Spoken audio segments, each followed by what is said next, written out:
মায়াবিনী গানটো কৰাৰ পিছত মানে কি সেইদিনা মই গানটো কৰিছোঁ ৰাতি, তেতিয়া অলমষ্ট ৰাতি পুৱাইছে আৰু তাৰপিছত ৰিজুৱে মোক কৈ আছে গানটো লিখি দিবৰ কাৰণে তাৰপিছত মই লিখিলোঁ গানটো কিবা এটা লিখি পেলাই তাৰপিছত ৰিজুক দিলোঁ। ৰিজুৱে পেণ্টৰ পকেটত ভৰাই থ'লে, পেণ্টটো ধুই দিলে।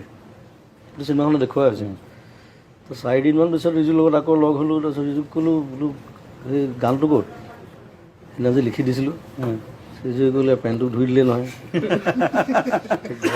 ঘৰত খবৰ ল'লে, এতিয়া পেণ্টটো ধুই দিয়াৰ পিছততো সেইটো আৰু গান ক'ত হৈ থাকিব। এইটো ডাইলগ এটাও আছে, জুবিন গাৰ্গে খাই লিখিলে, ৰিজুৱে খাই ধুই দিলে।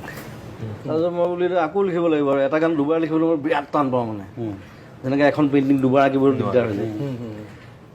তথাপি মই বোলো লিখিবতো লাগিবই, কাৰণ মায়াবিনী ৰাতি বুকুত দেখা পালোঁ তোমাৰ ছবি।